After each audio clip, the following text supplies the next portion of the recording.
Welcome to recipes in my way. இன்றைக்கி நம்ம அருமையான சுவையில் ஒரு சிக்கன் வறுவல் தான் செய்ய போகிறோம். அதிகப்படியான மசாலா எதுவுமே சேர்க்காமல் குறைஞ்ச பொருட்களில் நான் செஞ்சுருக்கிற இந்த சிக்கன் வறுவல் சாப்பிட்றதுக்கு ரொம்பவே பிரமாதமாக இருக்கும். இதை எப்படி செய்கிறது, இதுக்கு தேவையான பொருட்கள் என்ன பார்க்கலாம் வாங்க. 1 கிலோ அளவுக்கு கோழியோட தொடப்பகுதி பீஸை கொஞ்சம் பெரிய பீஸாக கட் பண்ணி வாங்கிட்டு வந்து க்ளீன் பண்ணி வச்சுருக்கேன். நெஞ்சு கறியாக இருந்தால் கொஞ்சம் வேகிறதுக்கு லேட் ஆகும். இதில் 2 டீஸ்பூன் உப்பு, 1/2 டீஸ்பூன் மஞ்சள் தூள், 2 டீஸ்பூன் மிளகாய் தூள்,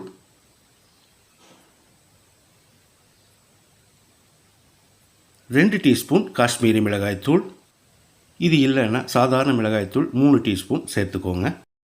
இப்போ இதை கலந்துடலாம். இதை ஒரு 2 மணி நேரம் மேரினேட்டாக விட்டுடலாம். வாணலியில் 50 மில்லி அளவுக்கு எண்ணெய் ஊற்றிக்கலாம்.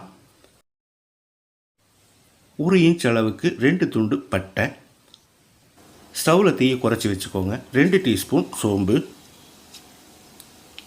1 டேபிள் ஸ்பூன் அளவுக்கு பொடியாக நறுக்கின இஞ்சி, 1 டேபிள் ஸ்பூன் பொடியாக நறுக்கின பூண்டு, ஒரு 3 கொத்து கருவேப்பிலை, 10 வரமிளகாயை 2ஆக கிள்ளி வச்சுருக்கேன். இதை போட்டுடலாம்.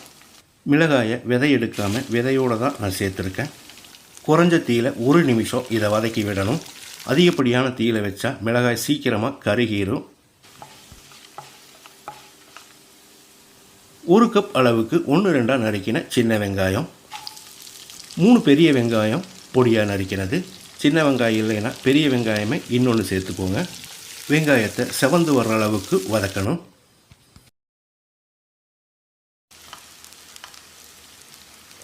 வெங்காயம் இந்த அளவுக்கு வதங்கினது போது நம்ம மேரினேட் பண்ணி வச்சுருந்த சிக்கனை போட்டுடலாம். ஒரு 2 நிமிஷம் இதை நல்லா ஃப்ரை பண்ணி விடணும்.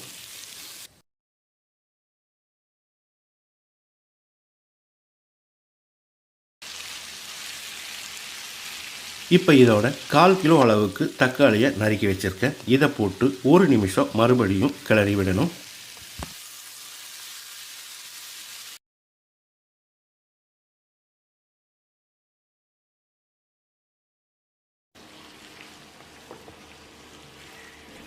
சிக்கன் வேகிறதுக்காக கொஞ்சமாக தண்ணி தெளித்து விட்டாலே போதும், நிறைய ஊற்ற வேண்டாம். நான் ஒரு 2 கை அளவுக்கு தான் தண்ணி தெளித்து விட்டுருக்கேன். குறைஞ்ச தீயிலேயே ஒரு 15 நிமிஷம் இது வேகட்டும். மூடி வச்சிடலாம். இடையில அடிக்கடி கலந்து விடணும்.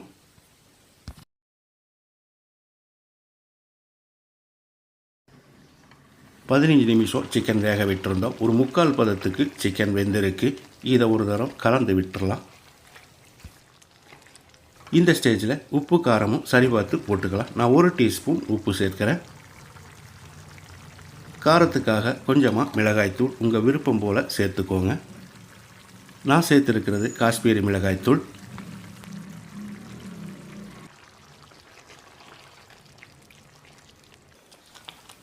உப்பு மிளகாய்த்தூள் சேர்த்து கலந்து விட்ட பிறகு மீடியம் ஃப்ளேமில் ஒரு 10 நிமிஷம் வேக விட்டுடலாம். இடையில அடிக்கடி கலந்து விடணும். 10 நிமிஷம் வேக விட்டுருந்தோம். சிக்கன் நல்லாவே வெந்திருக்கு. இது எப்படி வெந்திருக்குன்னு பாருங்கள். குறைஞ்ச தீயில் வேக வச்சதால் நல்லாவே வெந்திருக்கு. மல்லித்தூள், மிளகுத்தூள், சீரகத்தூள், கரம் மசாலா எதுவுமே சேர்க்காமல் அருமையான சுவையில் காரசாரமான நம்மளோட சிக்கன் வறுவல் ரெடி ஆயிடுச்சு. பொடியாக நறுக்கின மல்லி இலையை தூவி கலந்து விட்டு இறக்கிடலாம். நீங்கள் விருப்பப்பட்ட ஒரு 1/2 டீஸ்பூன் கரம் மசாலா சேர்த்துக்கோங்க. ஒரு தரம் இந்த மாதிரி சிக்கன் வறுவல் செஞ்சு பாருங்கள். கண்டிப்பாக அடிக்கடி செய்வீங்க. காரசாரமான இந்த சிக்கன் வறுவலை இதே மாதிரி இதே அளவுகளோடு நீங்கள் செய்து பாருங்கள். இந்த வீடியோ பிடிச்சிருந்தால் லைக் பண்ணுங்கள், கமெண்ட் பண்ணுங்கள், ஷேர் பண்ணுங்கள். சப்ஸ்கிரைப் பண்ணாதவங்க சப்ஸ்கிரைப் பண்ணுங்கள். மறக்காமல் பெல் பட்டனை கிளிக் பண்ணுங்கள்.